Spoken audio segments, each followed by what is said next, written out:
Simeon अर्देलियानोविच ने परसों मुझसे अचानक पूछ लिया, भाई इवान इवानोविच, क्या तू कभी होश में आएगा? जरा बता तो सही। बड़ी अजीब बात थी। मैं बुरा नहीं माना, मैं वैसे भी डरा डरा सा आदमी हूं, लेकिन यहां तो लोगों ने मुझे पागल ही बना दिया है। एक आर्टिस्ट ने मेरा पोर्ट्रेट भी बना दिया। आखिर तू तो लिखने वाला आदमी है, उसने कहा। मैंने भी हाँ कर दिया। उसने उस पोर्ट्रेट को सबके सामने रख दिया। मैंने पढ़ा, जाओ देखो कितना बीमार सा चेहरा है, जैसे पागल हो। शायद सही हो, पर सोचो, ऐसे सीधे सीधे प्रिंट में लिख दिया। प्रिंट में सब कुछ तमीज से होना चाहिए ना, कुछ आइडियल्स होने चाहिए, पर यहां तो कम से कम घुमाकर कह दो, इसीलिए तो स्टाइल होता है। पर नहीं, उसे घुमाकर बोलने की कोई परवाह नहीं है। आजकल मजाक और अच्छी लिखने की स्टाइल सब गायब हो गई है। गाली देना ही स्मार्टनेस मान लिया गया। मैं बुरा नहीं मानता, पर भगवान जाने, मैं इतना बड़ा लिखने वाला तो हूं नहीं कि पागल हो जाऊं। मैंने एक नॉवेल लिखा, लेकिन वो पब्लिश नहीं हुई। मैंने कुछ आर्टिकल्स भी लिखे, सब जगह से वापस आ गए। वो आर्टिकल्स लेकर मैं एक एडिटर से दूसरे एडिटर तक घूमता रहा, हर जगह मना कर दिया। बोलते हैं तेरे लिखने में नमक नहीं है। कौन सा नमक चाहिए? मैंने मजाक में पूछा। Attic salt? उन्हें समझ ही नहीं आया। ज्यादातर तो मैं फ्रेंच से ट्रांसलेट करता हूँ, बुक शॉप वालों के लिए, दुकानदारों के लिए एडवर्टीजमेंट्स भी लिखता हूँ। जबरदस्त मौका, बढ़िया चाय, अपनी खुद की प्लांटेशन से। एक जमाने में मैंने एक बड़े साहिब प्योत्र मैत्येविच की तारीफों वाली लिखाई से थोड़ा पैसे कमाए थे। मैंने art of pleasing the ladies नाम की किताब भी लिखी थी, एक बुक सेलर के कहने पर। ऐसी 6 छोटी छोटी चीजें मेरी लाइफ में निकल चुकी हैं। अब सोच रहा हूं वोल्टेयर की मजेदार बातों का कलेक्शन बनाऊं, पर डर लगता है हमारे यहां लोगों को थोड़ा फीका न लगे। वोल्टेयर अब काम के नहीं है। अब तो लोगों को लाठी चाहिए, वोल्टेयर नहीं। अब तो लोग एक दूसरे के आखिरी दांत तक तोड़ देते हैं। बस यही है मेरी सारी लिखाई की कहानी। हाँ, मैं एडिटर्स को फ्री में चिट्ठियां भेजता रहता हूं, पूरे तरीके से साइन करके। उन्हें अलग अलग सलाह, नसीहत और रास्ते दिखाता हूं। पिछले हफ्ते जो लेटर भेजा था एडिटर के पास, वो 2 साल में मेरा 40वां लेटर था। सिर्फ स्टैम्प्स पर ही 4 रुपए खर्च हो गए हैं। सब कुछ मेरे गुस्से की वजह से होता है। मुझे लगता है जो आर्टिस्ट ने मेरा पोर्ट्रेट बनाया, उसने लिटरेचर के लिए नहीं, बल्कि मेरे माथे पे जो 2 एक जैसे तिल हैं उनके लिए बनाया। नेचुरल चीज, वो कहता है। उनके पास कोई आइडिया नहीं है, तो अब ऐसे ही चीजों के पीछे पड़ गए हैं, और उसने तो मेरे तिल बिल्कुल असली वाले बना दिए पोर्ट्रेट में। इसी को तो रियलिज्म कहते हैं। और पागलपन की बात करूं तो पिछले साल यहां काफी लोगों को पागल कह दिया गया था। और किस लैंग्वेज में? इतना ओरिजिनल टैलेंट, और फिर भी देखो तो सही। वैसे पहले ही समझ लेना चाहिए था। बड़ी चालू बात है। प्योर आर्ट के पॉइंट से देखें तो वाकई तारीफ की बात है, लेकिन ये जो लोग पागल कहे गए, वो सब अब पहले से भी ज्यादा तेज हो गए हैं। तो लगता है क्रिटिक्स चाहे उन्हें पागल कह दें, पर खुद उनसे बेहतर किसी को ला नहीं पाते। मेरी नजर में सबसे समझदार वो आदमी है जो कम से कम महीने में एक बार खुद को उल्लू कह सके। आजकल तो ये बात सुनने को ही नहीं मिलती। पहले जमाने में साल में एक बार ही सही आदमी मानता था कि वो उल्लू है, पर अब तो बिल्कुल नहीं। और उन्होंने सब कुछ इतना उल्टा पुल्टा कर दिया है कि अब उल्लू और समझदार में फर्क ही नहीं पता चलता। ये सब उन्होंने जानकर किया है। मुझे एक होशियार स्पेनियर्ड की बात याद है। जब लगभग 250 साल पहले फ्रेंच ने अपने पहले पागल खाने बनाए थे, तो उसने कहा, इन्होंने अपने सारे उल्लू एक अलग घर में बंद कर दिए ताकि ये खुद को समझदार समझ सके। बिल्कुल सही। किसी और को पागल खाने में बंद करने से तुम खुद स्मार्ट नहीं बन जाते। फलाना पागल हो गया, इसका मतलब हम अब ठीक हैं, नहीं, इसका ये मतलब नहीं होता। अरे यार, मैं इतना क्यों बकबक कर रहा हूं? मैं बस शिकायत पे शिकायत करता रहता हूं। मेरी नौकरानी तंग आ चुकी है। कल एक दोस्त मुझे मिलने आया, कहने लगा, तेरा लिखने का तरीका बदल रहा है, अब तू टुकड़े टुकड़े में लिखता है, चॉप चॉप करता है, फिर एक ब्रैकेट, फिर उसके अंदर एक और ब्रैकेट, फिर उसमें कुछ और चीज घुसा देता है, फिर दोबारा चॉप चॉप शुरू। दोस्त सही कह रहा है, मेरे साथ कुछ अजीब हो रहा है। मेरा नेचर बदल रहा है और मेरे सर में दर्द रहता है। मैं अजीब चीजें देख और सुन रहा हूं, आवाज तो नहीं, पर जैसे मेरे पास कोई धीरे से बोल रहा हो, बबक बबक बबक। ये बबक क्या होता है? मुझे दिमाग हटाना पड़ेगा।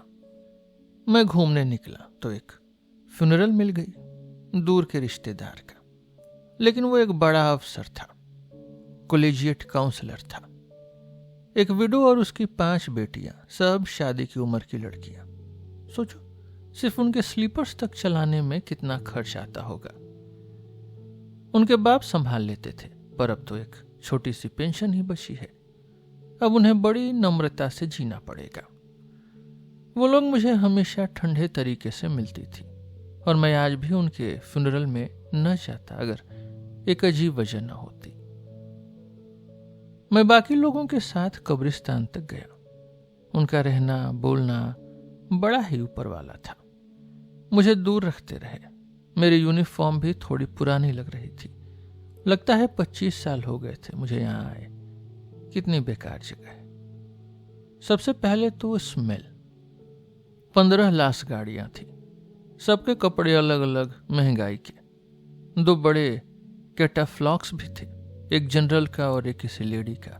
लोग बहुत थे, झूठी उदासी भी बहुत थी और खुलकर हंसी मजाक भी। पादरी लोगों को शिकायत का मौका नहीं, उनका काफी कमाई का जरिया है, पर स्मेल, वो स्मेल। मैं यहां का पादरी नहीं बनना चाहूंगा, बड़ी बेकार स्मेल है। मैं ध्यान से मर्दों के चेहरों को देख रहा था, क्योंकि मैं जल्दी प्रभावित हो जाता हूं। कुछ के चेहरे नरम लगे, कुछ बुरे। ज्यादातर की मुस्कुराहट अजीब लग रही थी, कुछ तो बिल्कुल ही खराब। मुझे पसंद नहीं आते ये चेहरे, सपनों में सताते हैं। सर्विस के बीच में चर्च से बाहर आ गया। आसमान भूरा था, पर बरसात नहीं थी, ठंड भी थी, अक्टूबर था। मैं कब्रों के बीच घूमता रहा। उनकी भी अपनी कैटेगरी होती है। तीसरी कैटेगरी की कब्र 30 रूबल्स की, ठीक ठाक और बहुत महंगी भी नहीं। पहली 2 कैटेगरीज चर्च के अंदर और पॉश के नीचे होती हैं, वो तो बहुत महंगी पड़ती हैं। आज तीसरी कैटेगरी में 6 लोगों को दफन किया जा रहा था, जिसमें जनरल और लेडी भी थी। मैं कब्रों में झांक कर देखता हूं और डर लग गया। पानी, और कैसा पानी, बिल्कुल हरा। अरे छोड़ो, क्यों बताऊं। ग्रेव डिगर हर मिनट उसे निकाल रहा था। मैं सर्विस के दौरान बाहर निकल गया और कब्रिस्तान के गेट से बाहर घूमने लगा। पास ही एक गरीबों का घर था और थोड़ा आगे एक रेस्टोरेंट। अच्छा सा रेस्टोरेंट था, खाना, शरबत सब मिल रहा था। बहुत सारे दुख वाले लोग भी वहीं थे। मैंने देखा वहां काफी हंसी मजाक और दिल से बातें हो रही थी। मैंने भी कुछ खा पी लिया। फिर मैं चर्च से कब्र तक कॉफिन ले जाने में मदद करने लगा। पता नहीं लाश अपने कॉफिन में इतनी हैवी क्यों लग रही थी। कहते हैं ये किसी इनर्शिया की वजह से होता है, क्योंकि बॉडी अब अपने मालिक के कंट्रोल में नहीं होती, या फिर ऐसी ही कोई फालतू बात जो मैकेनिक्स और कॉमन सेंस से उल्टा होती है। मुझे बिल्कुल पसंद नहीं कि जिनके पास सिर्फ थोड़ी सी पढ़ाई हो वो ऐसे मुश्किल टॉपिक्स पर ज्ञान देने लग जाते हैं। और हमारे यहाँ ये हर वक्त होता है। सिविलियन लोग आर्मी के काम पर अपनी राय दे देते हैं और इंजीनियर्स को देख लो, वो फिलॉसफी और पॉलिटिकल इकोनॉमी पर बात करते रहते हैं। मैं रेक्विम सर्विस में नहीं गया। मेरे अंदर थोड़ी सी इज्जत है और जब मुझे सिर्फ ज़रूरत पड़ने पर ही बुलाया जाता है तो मैं उनके खाने पीने, चाहे फ्यूनरल डिनर ही क्यों ना हो, मैं खुद को क्यों घुसाऊं। बस एक बात समझ नहीं आई कि मैं सिमेट्री में रुक क्यों गया। मैं एक कब्र पर बैठ गया और सोच विचार में डूब गया। मैंने शुरू किया मॉस्को एग्जीबिशन से और ख़त्म किया इस बात पर सोचते हुए कि हैरानी क्या चीज़ होती है। मेरी सोच ये बनी कि हर चीज़ पर हैरान होने वाला बेवकूफ़ लगता है और किसी चीज़ पर हैरान न होना अच्छा माना जाता है, पर यह सही नहीं है। मेरे हिसाब से किसी भी चीज़ पर हैरान न होना हर चीज़ पर हैरान होने से ज़्यादा बेवकूफ़ी है। और ऊपर से किसी चीज़ पर हैरान न होना मतलब किसी चीज़ की इज्जत न कर पाना, और बेवकूफ़ आदमी इज्जत महसूस कर ही नहीं सकता। मुझे सबसे ज़्यादा ये चाहिए कि मैं इज्जत महसूस कर पाऊँ। मुझे इज्जत की प्यास है। ये एक दोस्त ने कुछ दिन पहले मुझसे कहा था। उसे इज्जत महसूस करने की प्यास है। हे भगवान, मैंने सोचा, अगर तूने आज ये बात प्रिंट कर दी तो क्या हाल होगा तेरा। यही सोचकर मैं बेखुद हो गया। मुझे टॉम स्टोन्स की लिखाई पढ़ना पसंद नहीं। सब एक ही जैसे होते हैं। मेरे पास एक आधा खाया सैंडविच पड़ा था। कितना बेकार लग रहा था। मैंने उसे जमीन पर फेंक दिया, क्योंकि वो ब्रेड नहीं, सिर्फ सैंडविच था। हालांकि मेरा मानना है कि रोटी जमीन पर फेंकना पाप नहीं, सिर्फ फ्लोर पर फेंकना पाप होता है। ये बात मुझे सोवरेन के कैलेंडर में देखनी होगी। लगता है मैं वहां काफी देर या शायद बहुत ज्यादा देर तक बैठा रहा। शायद मैं एक लंबे पत्थर पर लेट गया था जो मार्बल कॉफिन की शेप का था, और कैसे हुआ पता नहीं, पर मुझे अजीब अजीब आवाजें सुनाई देने लगी। पहले मैं ध्यान नहीं दिया, बस अनदेखा कर दिया, पर बातें चलती रहीं। मुझे डब डब की आवाजें सुनाई दे रही थी, जैसे बोलने वाले के मुंह पर तकिया रखा हो, पर आवाज फिर भी बिल्कुल पास लग रही थी। मैं होश में आया, सीधा बैठा और ध्यान से सुनने लगा। योर एक्सीलेंसी, यह बिल्कुल मुमकिन नहीं। आपने हार्ट्स चला, मैंने भी वही फॉलो किया, और अब यहाँ 7 ऑफ डायमंड्स खेल देते हैं। आपको डायमंड्स का हिंट देना चाहिए था। क्या रूल्स के हिसाब से खेलूं? इसमें मजा कहाँ रहा? जरूरी है योर एक्सीलेंसी, बिना किसी बेस के खेल नहीं होता। हमें डमी के साथ खेलना होगा, एक हाथ ऊपर न हो। यहां तुम्हें कोई डमी नहीं मिलेगा। कितनी अकड़ भरी बातें, और कितना अजीब, बिल्कुल अनएक्सपेक्टेड। एक आवाज भारी और जबरदस्त, दूसरी नरम और चिकनी। अगर मैंने खुद न सुना होता तो कभी यकीन न करता। मैं रेक्विम डिनर में गया भी नहीं था, मेरा ख्याल। फिर यहाँ प्रेफरेंस का गेम कैसे चल रहा था, और कौन सा जनरल? ये तो पक्का था कि आवाज कब्रों के नीचे से आ रही थी। मैं झुककर कब्र पढ़ने लगा। यहाँ आराम फरमा रहे हैं मेजर जनरल पेरवोयेदेव। इतने इतने ऑर्डर्स के कैवेलियर इस साल अगस्त में वफात पाई, 57 साल की उम्र में। क्या बात है, ये तो सचमुच एक जनरल ही लगता है। जिस कब्र से वो चापलूसी भरी आवाज आ रही थी, वहां कोई बड़ा सा मॉन्यूमेंट नहीं था, सिर्फ एक टॉम्ब स्टोन ही था। शायद वो अभी अभी यहाँ आया होगा। आवाज से लगता था कि वो कोई लोअर कोर्ट काउंसलर जैसा आदमी था। ओहो, मुझे एक नई आवाज सुनाई दी। जनरल की कब्र से कुछ ही दूर, एक बिल्कुल फ्रेश कब्र से आवाज एक आदमी की थी, और बिल्कुल सड़क छाप सी, ऊपर से बड़ा दिखावा करने वाली, जैसे बहुत धर्म भक्ति हो। लो जी, फिर से हिचकी ले रहा है। एक घमंडी और चिढ़ी औरत की आवाज सुनाई दी, जो शायद सबसे ऊपर वाले सोसाइटी क्लास की थी। इस दुकानदार के पास रहना ही एक सजा है। मैंने हिचकी नहीं ली, मैंने तो कुछ खाया भी नहीं। ये तो मेरी फितरत है। सच्ची बात मैडम, आप तो यहाँ आकर भी अपनी जिद नहीं छोड़ रही। फिर यहाँ आके लेटने क्यों आए? मैं नहीं आया मैडम, मेरी बीवी और मेरे छोटे बच्चों ने मुझे यहाँ रखा। मौत का राज, और मैं आपके पास अपनी मर्जी से नहीं लेटा। मैं तो यहाँ अपनी हैसियत के हिसाब से पड़ा हूँ। मतलब जितना पैसा दिया उतनी महंगी कब्र, और हम तो कर भी क्या सकते हैं। तीसरी ग्रेड की कब्र पैसे देकर ही मिलती है। तो तुमने पैसा कमाया होगा, लोगों को चूना लगाया होगा। चूना आपको लगाऊं? अरे मैडम, हमने तो जनवरी से आपका पैसा तक नहीं देखा। आपके ऊपर एक छोटा सा बिल अभी भी पड़ा है हमारी दुकान का। कितना पागलपन है, यहां नीचे आकर भी पैसे वसूलने की बात करना ज्यादा ही स्टूपिड लगता है। जमीन पर जाओ, मेरी भतीजी से पूछो, वही मेरी वारिस है। अब किसी से पूछना नहीं होता मैडम, और नहीं कहीं जाना। हम दोनों अपने अंत तक पहुंच चुके हैं, और भगवान के सामने हम सब अपने गुनाहों में बराबर हैं मैडम। हमारे गुनाहों में? औरत ने उसका मजाक उड़ाते हुए कहा, मुझसे बात मत करो। देखिए योर एक्सीलेंसी, दुकानदार तो मैडम की बात मान ही लेता है। क्यों न माने? इसलिए योर एक्सीलेंसी, क्योंकि सबको पता है यहां नीचे सब कुछ अलग होता है। अलग कैसे? हम सब मर चुके हैं योर एक्सीलेंसी। हाँ सही, पर फिर भी। अरे ये तो कमाल का तमाशा है, एकदम जबरदस्त शो। अगर यहां नीचे का हाल ये है तो ऊपर क्या होगा? कितनी अजीब चीज है। मैं गुस्से के साथ सुनता रहा। मुझे जरा जिंदगी का स्वाद चाहिए। हाँ, थोड़ा जिंदगी का स्वाद। अचानक मुझे एक नई आवाज सुनाई दी, जनरल और चिढ़ी हुई लेडी के बीच की तरफ से।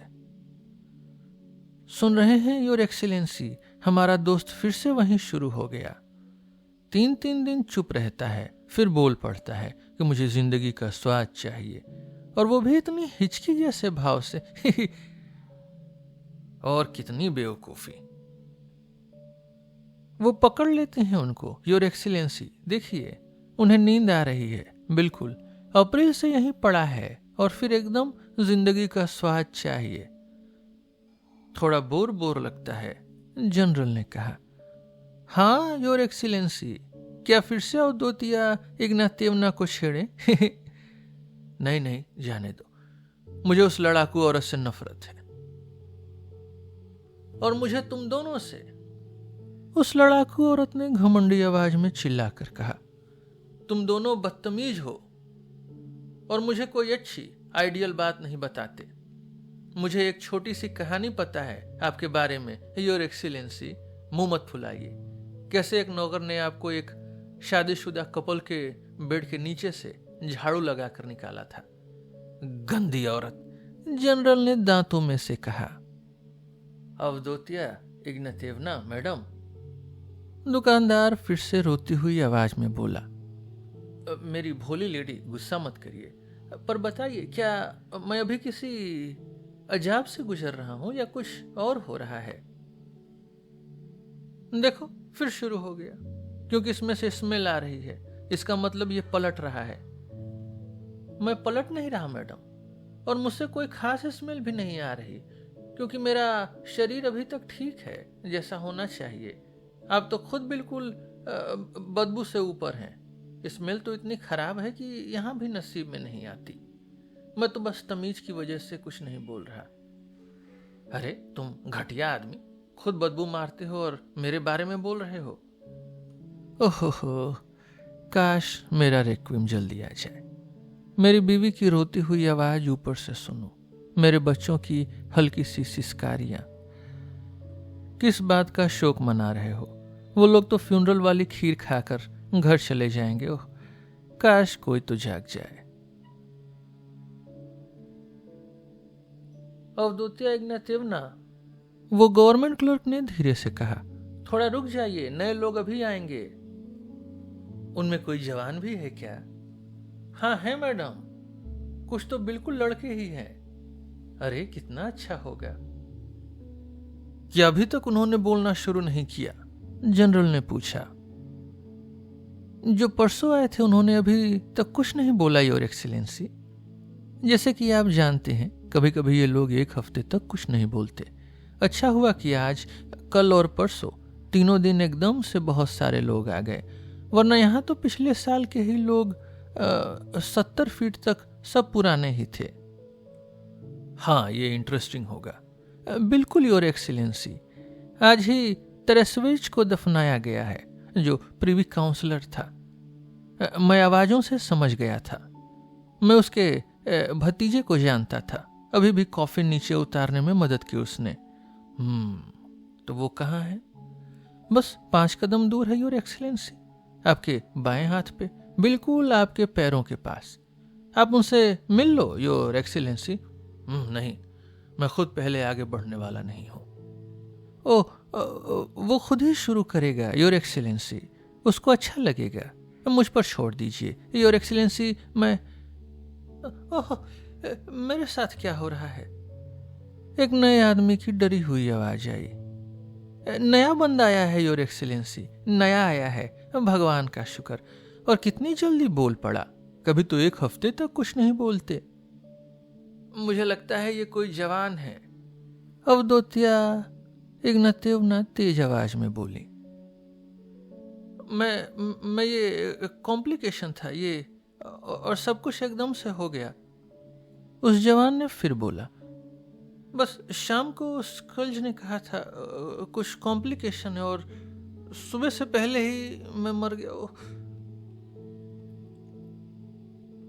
क्या कर सकते हैं, जवान हो, अब सब्र करो, जनरल ने बड़े प्यार से कहा, नई एंट्री से साफ साफ खुश होकर। स्वागत है तुम्हारा हमारे मैदान में। ऐसे ही बोल लो, हम सब अच्छे लोग हैं, तुम हम सबको समझोगे और पसंद करोगे।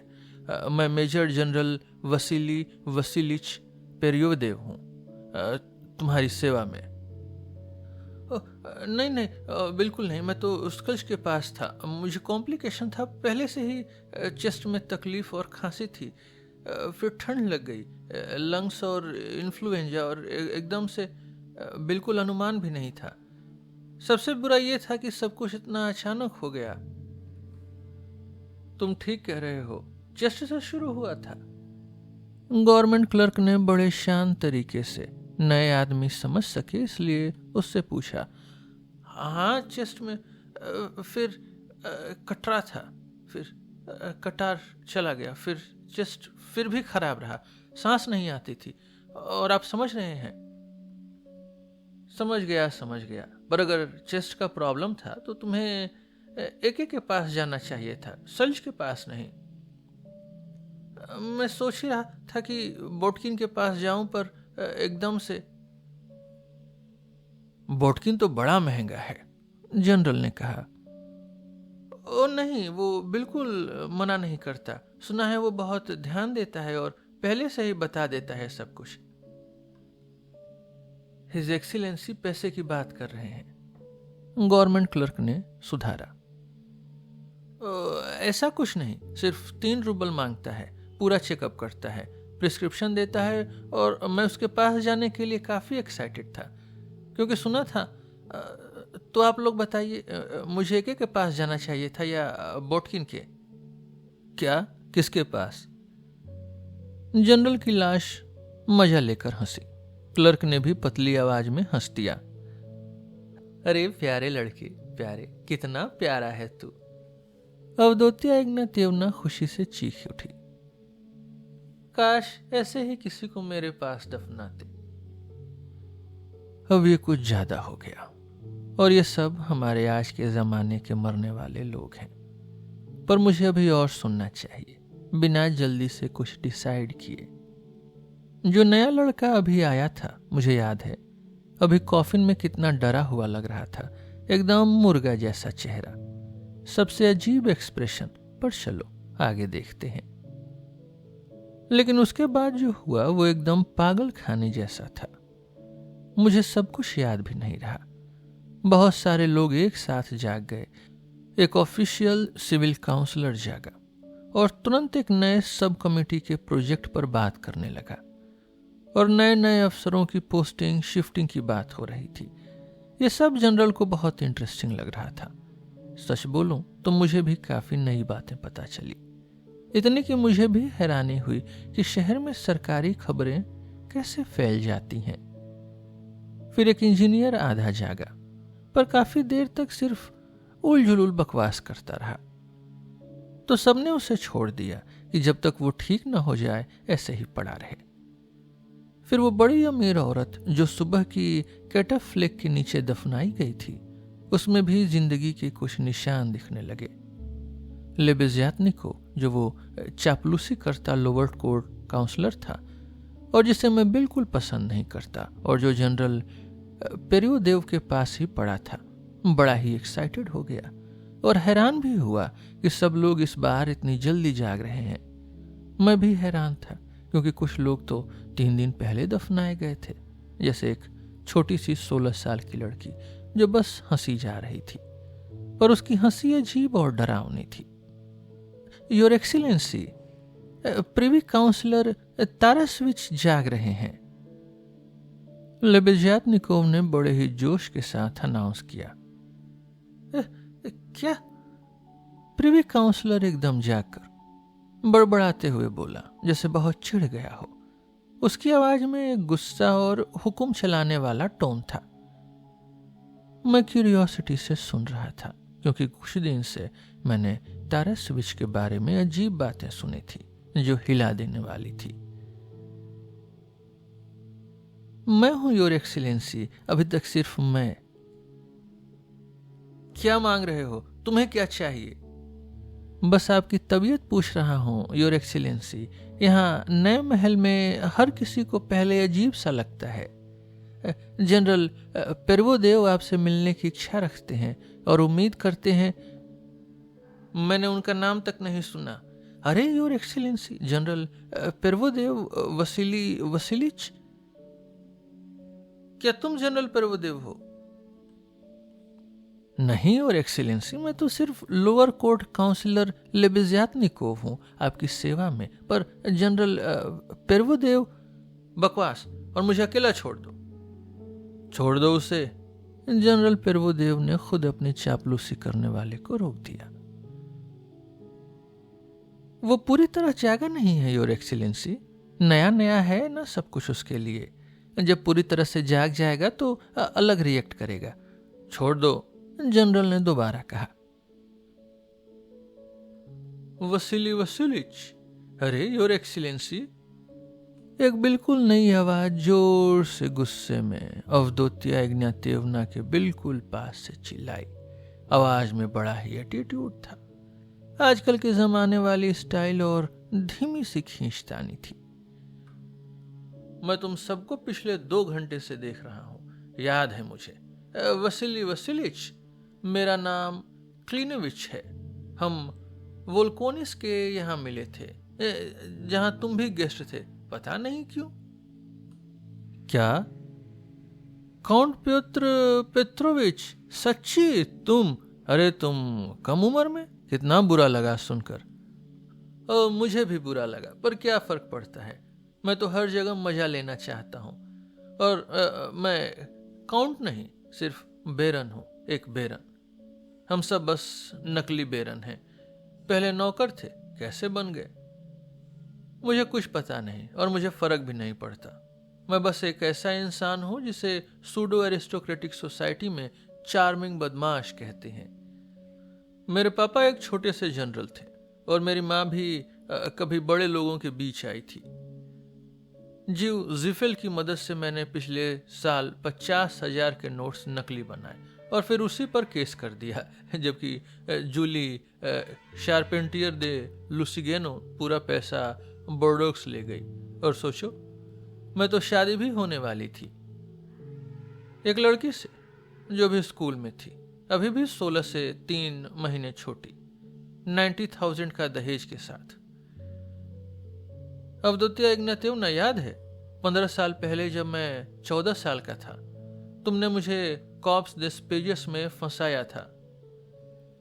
अरे तो तुम हो, क्या बदमाश हो। पर कम से कम यहां तो अच्छा है। तुमने गलत समझा था अपने पड़ोसी को, जो बिजनेस वाले जेंटलमैन हैं, उनकी बदबू को लेके।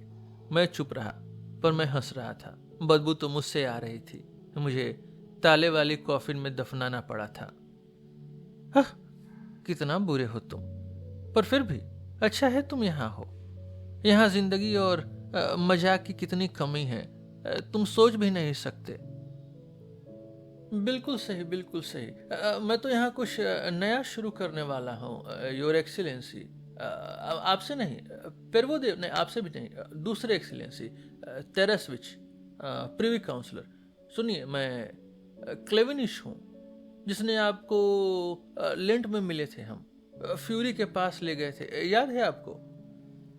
हाँ, क्लेविनिश, मुझे याद है, और मैं खुश हूं। और भरोसा करो, मैं आप पर एक पैसा भी भरोसा नहीं करता, और मुझे फर्क भी नहीं पड़ता। मुझे तो सिर्फ आपको प्यार से चूमने का मन है बूढ़े, पर शुक्र है यहां मैं कर नहीं सकता। आप सबको पता है दोस्तों, इस बूढ़े की असली कहानी क्या है।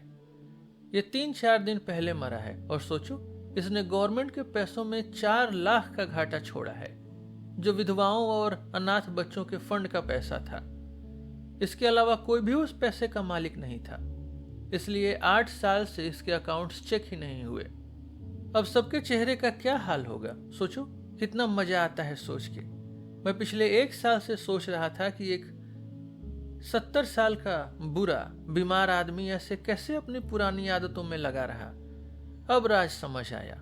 शायद विधवाओं और अनाथ बच्चों का पैसा देखकर ही इसमें इतनी ताकत आ जाती थी।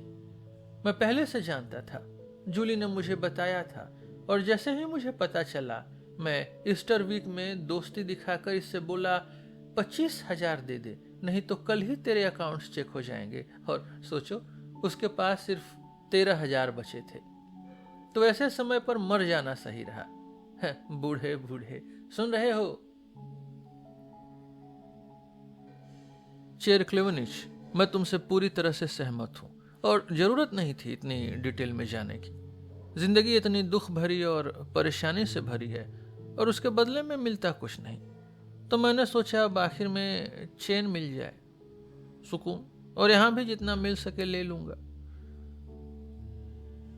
मुझे लगता है ये कटिचे बेरेस्तों की बदबू पहले ही सुन चुका है। कौन कौन सी कटिचे? बूढ़े की आवाज में लालच थी। अरे कौन सी कटिचे? यहीं बाएं तरफ, मेरे से 5 कदम दूर, तुमसे 10 कदम। पिछले 5 दिन से यहीं है, और अगर तुम जानते कि कितनी चालाक है, बहुत अच्छे घर की है, पर असली दरिंदा है। मैं यहां किसी को नहीं मिलवाया, मैं ही उसे जानता हूं। कटिचे, जवाब दो। लड़की की तेज सुइयां चुभने जैसी हंसी सुनाई दी। और छोटी सी गोल्डन बाल वाली, बूढ़े ने धीरे धीरे बोला। मैं बहुत दिनों से, बूढ़े ने सांस लेते हुए कहा, सपना देख रहा था कि कोई प्यारी सी 15 साल की गोल्डन बाल वाली हो, और बिल्कुल ऐसे ही माहौल में हो। है कितना खतरनाक है। अवदोतिया इग्नातियोवना चिल्ला उठी। बस,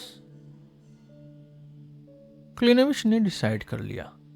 दिखता है यहाँ काफी जबरदस्त लोग हैं। हम जल्दी ही सब कुछ और मजेदार बना देंगे। सबसे जरूरी है कि जितना वक्त है उसे मस्ती में काटना चाहिए, लेकिन वक्त ही कितना। सुनो, तुम गवर्नमेंट क्लर्क लेबेजातनिको, या जो भी नाम है, सुना है यही नाम है तुम्हारा? सेमियोन येवेसिच लेबेजातनिको, लोअर कोर्ट काउंसलर, आपकी सेवा में। बहुत बहुत बहुत खुश हूं आपसे मिलके। मुझे कोई फर्क नहीं पड़ता तुम खुश हो या नहीं, पर लगता है सब कुछ यहां तुम्हें ही पता है। सबसे पहले यह बताओ कि हम बात कैसे कर रहे हैं। मैं कल से सोच रहा हूं, हम मर चुके हैं फिर भी बात कर रहे हैं, हिल भी रहे हैं, और फिर भी न बात कर रहे हैं न हिल रहे हैं। ये क्या जादू है? अगर सही एक्सप्लेनेशन चाहिए योर एक्सीलेंसी बेरन, तो प्लाटून निकोलोविच ही सही बता सकते हैं, मैं नहीं। कौन प्लाटून निकोलोविच? सीधा बोलो, इधर उधर मत घुमाओ। प्लेटन निकोलोविच हमारे लोकल फिलोसोफर, साइंटिस्ट और मास्टर ऑफ आर्ट्स हैं योर एक्सीलेंसी। उन्होंने कई फिलोसॉफिकल किताब लिखी है, पर पिछले 3 महीने से काफी सोए रहते हैं और अब तो उनको जगाना भी मुश्किल है। हफ्ते में एक दिन कोई अजीब सी बात बोल देते हैं एक्सीलेंसी। सीधा बोलो, सीधा। योर एक्सीलेंसी, हमारा फिलोसोफर सब कुछ बहुत आसान तरीके से समझाता है। वो कहता है कि जब हम जमीन पर जिंदा थे तो हमने गलती से सोच लिया था कि वहीं की डेथ असली डेथ है। यहाँ आकर बॉडी फिर से जैसे जिंदा हो जाती है। जिंदगी की जो बची खुची एनर्जी होती है वो सिर्फ सोच, या जिसे वो कॉन्शियसनेस कहता है, उसमें टिकती है। मैं कैसे बोलूं, लेकिन जिंदगी बस इनर्शिया से चलती रहती है। उसके हिसाब से सब कुछ कहीं ना कहीं सोच में इकट्ठा हो जाता है और 2-3 महीने तक रहता है, कभी कभी आधे साल तक। यहाँ एक ऐसा भी है जो ऑलमोस्ट पूरी तरह गल चुका है, पर हर 6 हफ्ते में अचानक एक लफ्ज बोल देता है, वो भी बिना मतलब के योर एक्सीलेंसी, जैसे बबक बबक। लेकिन देखिए, अभी भी उसमें जिंदगी की एक चिंगारी बाकी है, यानी एक छोटा सा दाना योर एक्सीलेंसी। ये थोड़ा अजीब है, लेकिन ये बताओ, मुझे कोई स्मेल तो आती नहीं, पर फिर भी लगता है यहाँ कुछ बदबू है। वो योर एक्सीलेंसी, इस बारे में हमारे फिलोसोफर थोड़ा कंफ्यूज्ड हैं। स्मेल के बारे में उनका कहना है कि यहाँ की बदबू एक तरह से मोरल है। वो कहते हैं कि ये आत्मा की बदबू है योर एक्सीलेंसी, और 2-3 महीने में शायद आत्मा भी सुधर जाए, और ये सब आखिरी दया है। बस मुझे लगता है बेरन, ये सब ज्यादा सोचने वाली बातें हैं। उनकी हालत में माफ की जा सकती हैं योर एक्सीलेंसी। बस और कुछ मत बताओ, सब बकवास लग रहा है। असली बात तो ये है कि हमारे पास 2-3 महीने और जिंदगी है, फिर बबक। मैं प्रपोज करता हूं कि ये 2 महीने मजे से गुजारें और सब कुछ नए तरीके से करें। दोस्तों, मैं कहता हूं, सब शर्म छोड़ दो। अरे हाँ, सब शर्म छोड़ दो, सब शर्म छोड़ दो, कई आवाजों ने मिलकर कहा। और अजीब बात यह थी कि काफी नई आवाजें सुनाई देने लगी। शायद कुछ और लोग भी अभी जागे थे। इंजीनियर अब पूरी तरह जाग गया था और बड़ी खुशी से हाँ बोल रहा था। कटिची लड़की खुशी से हंस रही थी। मुझे तो बहुत मन है सब शर्म छोड़ने का, अवदोतिया इग्नात्यवना ने जोश में बोल दिया। मैं कहता हूं, अगर अवदोतिया इग्नात्यवना भी शर्म छोड़ना चाहती हैं। नहीं, क्लिनोविच, ऊपर में फिर भी शर्म आती थी, पर यहां तो मैं सच में शर्म छोड़ना चाहती हूं, बड़ी इच्छा है। मैं समझ गया क्लेविनिच, इंजीनियर ने जोर से बोला। तुम चाहते हो यहां की जिंदगी नए और समझदारी वाले रूल्स पर चले। ओह, मुझे इस सब से कोई मतलब नहीं। इसके लिए तो कुर्दियारोव का इंतजार करेंगे। उसे कल ही यहां लाया गया है। जब वो जागेगा तो सब समझा देगा। उसकी पर्सनालिटी ही कुछ अलग है, बिल्कुल धमाकेदार। कल फिर एक और साइंटिस्ट आएगा, और पक्का कोई ऑफिसर भी, और 3-4 दिन बाद एक जर्नलिस्ट भी आ जाएगा, और शायद उसका एडिटर भी। पर सबको जाने दो, हमारा अपना छोटा ग्रुप तो बन ही जाएगा, और सब कुछ अपने आप ठीक हो जाएगा। बस फिलहाल मुझे ये नहीं चाहिए कि यहां भी झूठ बोलें। बस यही एक चीज इंपॉर्टेंट है। जमीन पर बिना झूठ के तो रहा ही नहीं जा सकता। वहां तो जिंदगी और झूठ एक ही बात है, पर यहां हम मजे के लिए सच बोलेंगे, झूठ नहीं। अरे, कब्रिस्तान की भी कुछ वैल्यू है। सब अपनी कहानी खुलकर सुनाएंगे और किसी को शर्म नहीं आनी चाहिए। मैं सबसे पहले अपनी कहानी सुनाता हूं। मैं भी एक खतरनाक टाइप का बंदा हूं। ऊपर तो सब कुछ फेक रिश्तों की डोरी से बंधा था, अब डोरी हटाई और ये 2 महीने एकदम सच्चाई और बिना शर्म के गुजारो। आओ, सब कुछ खोल दो, बिल्कुल नंगे हो जाओ, नंगे हो जाओ, नंगे हो जाओ। सब आवाजों ने मिलकर चिल्लाया। मुझे भी नंगा होना है, मुझे भी, अवदोत्या इग्नात्यवना जोर से बोली। अब लग रहा है यहां तो मजा आएगा। मुझे एक की बिल्कुल जरूरत नहीं। नहीं, सुनो, मुझे जिंदगी का स्वाद चाहिए। कटिची हंस पड़ी। सबसे अच्छी बात यह है कि कोई हमें रोक नहीं सकता। और देखो, पेरियोदेव गुस्से में है, पर अब वो मुझे कुछ नहीं कर सकता। बूढ़े, तुम मान गए। मैं पूरी तरह मान गया, पूरी खुशी के साथ। बस शर्त यह है कि कटिची सबसे पहले अपनी कहानी सुनाए। मैं विरोध करता हूं, मैं दिल से विरोध करता हूं, जनरल पेरियोदेव ने जोर से बोला। योर एक्सीलेंसी, लेबेज़्यातनिकोव ने जनरल को धीरे धीरे घबराहट भरी आवाज में समझाया। योर एक्सीलेंसी, हमारे लिए फायदे की बात होगी, मान जाना। देखिए, यहाँ ये लड़की भी है और सबके छोटे मोटे चक्कर भी हैं। लड़की है, ये सही है, पर सच में योर एक्सीलेंसी, हमारे लिए फायदा ही है। सिर्फ एक एक्सपेरिमेंट की तरह ही सही, करके देख लीजिए योर एक्सीलेंसी। अरे, कब्रिस्तान में भी चैन से रहने नहीं देते। सबसे पहले तो जनरल, आप ही यहां गेम खेल रहे हैं, और दूसरी बात, हमें आपकी कोई परवाह नहीं, क्लेविनिश ने खींचकर बोला। अपनी हद मत भूलिए। क्या आप मुझे कुछ भी नहीं कर सकते? और मैं यहां से आपको जूली के कुत्ते की तरह चिढ़ाता रहूंगा। और दोस्तों, यहां ये कैसे जनरल हैं? वहां थे, यहां तो सिर्फ कचरा है। नहीं, सिर्फ कचरा नहीं, यहां भी। यहां आप सिर्फ गेलोग और आपके 6 ब्रास बटन से बचे रहेंगे जनरल। वाह क्लेविनिच, आवाजों ने जोर से हंसकर कहा। मैंने अपने राजा की सर्विस की है, मेरे पास तलवार है। आपकी तलवार तो सिर्फ चूहे चुभोने के काम आई, और उसके लिए भी कभी निकाली नहीं। कोई फर्क नहीं पड़ता, मैं भी सिस्टम का पार्ट हूं। हर पार्ट एक जैसे नहीं होते, सिस्टम में सब तरह के होते हैं। ब्रेवो क्लेविनिश, वाह, हा हा हा। मुझे तो समझ ही नहीं आया, तलवार का क्या मतलब है? इंजीनियर ने कहा। हम प्रशियन से चूहों की तरह भाग जाएंगे, वो हमें मिट्टी बना देंगे। एक दूर की अजीब आवाज चिल्लाई, जो मुझे पहचानी नहीं लग रही थी, लेकिन वो बड़ी मजाक में थी। तलवार, तलवार इज्जत होती है, जनरल ने चिल्लाकर कहा, पर सिर्फ मैंने ही सुना। फिर एकदम से जबरदस्त शोर, चिल्लाना, हंगामा होने लगा। सिर्फ अवदोत्या इग्नात्यवना की पागल सी चीख सुनाई दे रही थी। पर जल्दी करो, अरे कब सब शर्म छोड़ेंगे? आत्मा को सच में कितने दुख से गुजरना पड़ता है।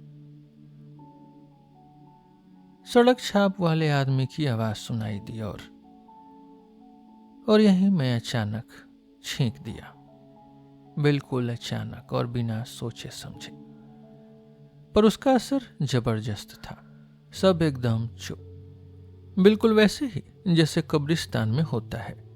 सब कुछ सपने की तरह गायब हो गया। कब्रिस्तान की असली खामोशी छा गई। मुझे नहीं लगता कि ये लोग मेरी वजह से शर्माए।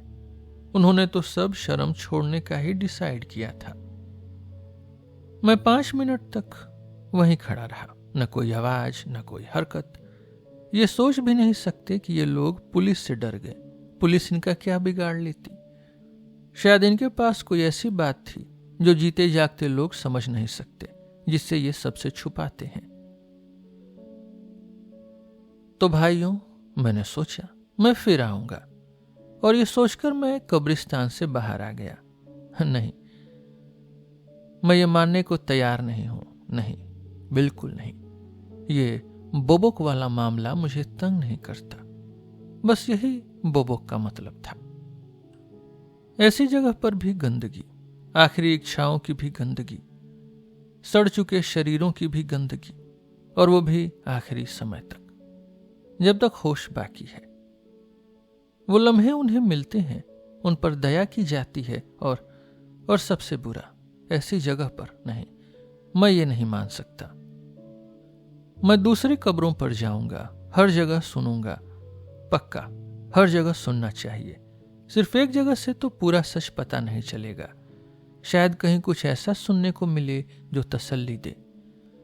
लेकिन मैं उन्हीं के पास जरूर लौट कर जाऊंगा। उन्होंने प्रॉमिस किया था अपनी अपनी कहानियां और मजेदार बातें सुनाने का। पर मैं जाऊंगा, जरूर जाऊंगा। ये मेरी कॉन्शियंस की बात है, ये मेरी जमीर की बात है। मैं ये सब सिटीजन अखबार को दूंगा। वहां का एडिटर भी अपना पोर्ट्रेट लगवा चुका है, शायद वो इसे छाप दे।